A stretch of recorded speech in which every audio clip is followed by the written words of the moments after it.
on va regarder la peau pour comprendre effectivement les différents aspects qu'il peut y avoir à ces angiomes. Mais effectivement, il n'y a pas que la tache de vin. On va reprendre notre traditionnelle ici coupe de peau. Vous savez qu'il y a ici l'épiderme, là le derme et en profondeur avec les cellules graisseuses l'hypoderme. Ce qui nous intéresse, c'est cette partie-là, c'est le derme, parce que cette partie-là qui est riche en vaisseaux sanguins. Vous voyez bien ici tous ces vaisseaux qui nourrissent la peau et l'épiderme. Et c'est là que va se passer le problème. On va voir ici. Hop, voilà, ça marche. C'est pas facile. Hein. C'est pas facile. Vous voyez que dans ce cas, par exemple, ces vaisseaux, ici, je vous avais montré tout à l'heure qui étaient normaux comme ça, vont se développer de manière excessive. Et le résultat, c'est qu'ils vont former une tache ici, à la surface de la peau, une tache rouge. Là, ça va donner ce qu'on appelle un angiome plan. On va regarder, si vous voulez, ce que ça donne. En photo. Voilà, elle est là. Cette tache qui est effectivement plane. Voilà, ça c'est effectivement l'angiome plan. Autre possibilité, si vous pouvez continuer. Voilà, ça m'arrange. C'est celle-là. C'est celle-là. Voilà. Vous voyez qu'ici, effectivement, de la même façon, les vaisseaux se sont multipliés, mais là, carrément, ça devient un peu anarchique. Donc là, non seulement il y a une tache rouge à la surface de la peau, mais qui va carrément être en relief. C'est ce qu'on appelle un angiome tubéreux. On va le voir ici. Voilà, qu'on appelle aussi l'angiome fraise. Alors, ces angiomes apparaissent peu de temps après la naissance. Ils peuvent disparaître en 2 à 5 ans, mais ça n'est pas du tout systématique. Parmi les différents types d'angiomes, il y a aussi la tache de vin, c'est ce qu'on disait effectivement. Vous voyez, c'est une tache qui n'est pas en relief, dont la couleur varie du rose au rouge violacé, qui existe celle-là dès la naissance, qui se situe souvent sur la nuque, mais qui peut être très importante et envahir une grande partie du corps. Et ça, c'est très important de le reconnaître parce que dans certains cas, elle est associée à une maladie du cerveau qui existait en fait chez le fœtus.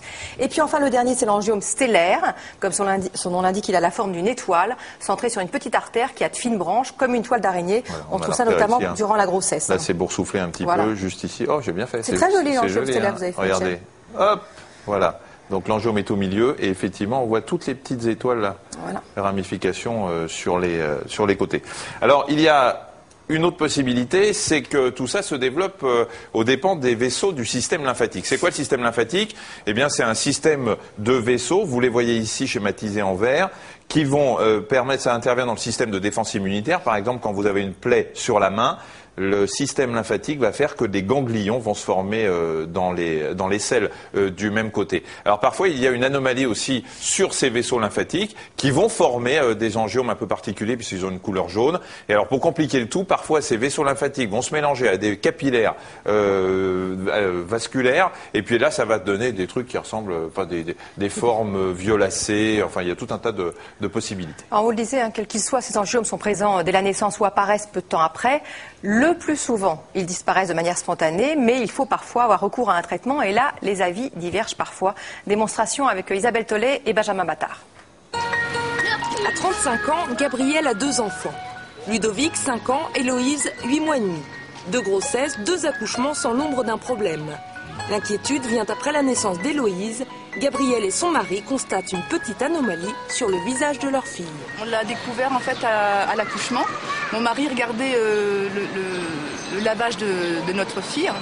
Et toutes les minutes, il venait me voir et il me disait elle a une tache rouge sur le visage. Il s'avérait qu'elle avait un angiome plan sur la face gauche. C'est vrai qu'on se dit, ça y est, j'ai poussé trop fort et ça...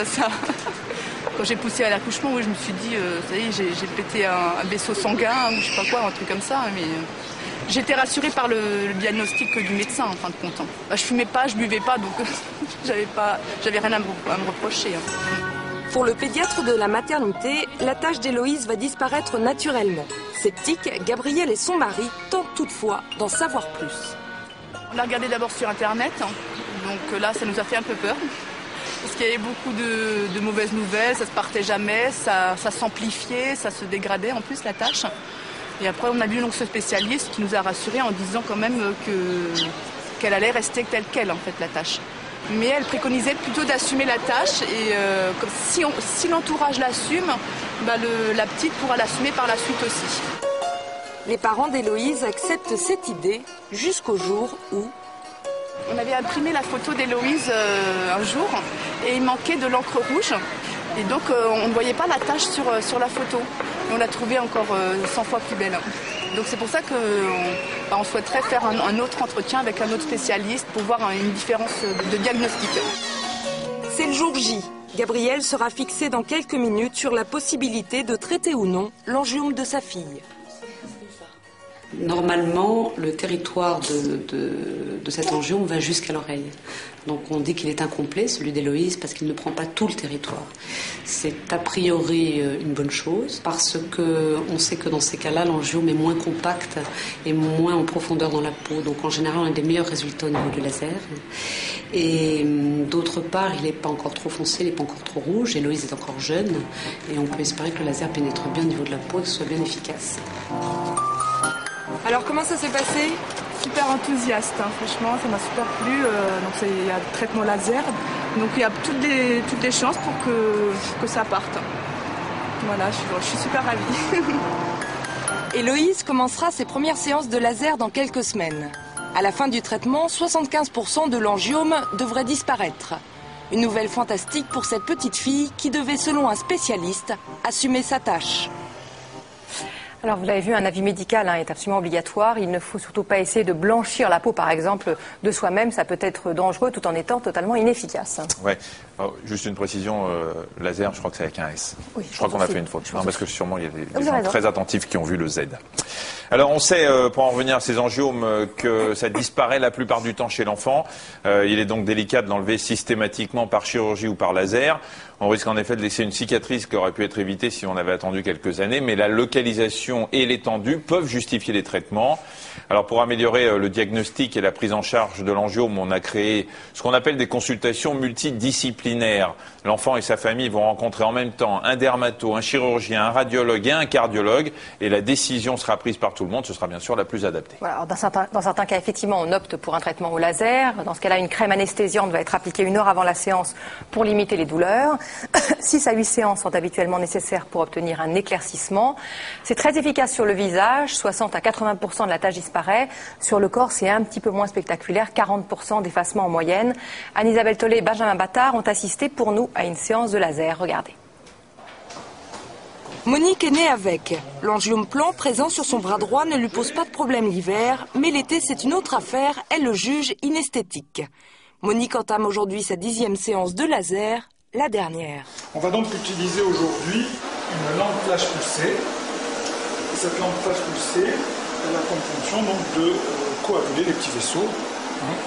Et la voici. Donc c'est l'applicateur que l'on va mettre au niveau de la peau. Pour mieux faire pénétrer le faisceau lumineux de cette lampe flash, on va mettre sur la peau un gel qui protège l'épiderme. Les yeux très sensibles à ce type de lumière doivent également être protégés. Chaque flash lumineux chauffe 7 mm sous la peau, l'objectif étant de ressouder les vaisseaux sanguins trop nombreux, responsables de la tache rouge. Ça brûle un petit peu. Ça fait l'impression d'une petite brûlure de cigarette. C'est 1 seconde. Et après, ça ne fait plus mal. Puis on dit que pour un d'elle, il faut souffrir. Il ne faut pas traiter si le patient est bronzé, il y aurait des risques de brûlure. Il ne faut pas traiter si le patient s'expose au soleil, il y aurait des risques de taches. Et en dehors de ça, si on sait traiter, il n'y a pas de risque. Monique est arrivée au bout de son traitement. Entamé il y a 2 ans, les 10 séances de laser auront effacé 40% de son angiome. Pour une plus grande amélioration, elle doit s'armer de patience et attendre que les techniques évoluent. Alors quelques conseils pratiques pour terminer. Il faut respecter un intervalle de 6 mois entre 2 séances. Le traitement est possible dès l'âge de 12 mois et il est remboursé par la Sécu, quelle que soit la taille de l'angiome.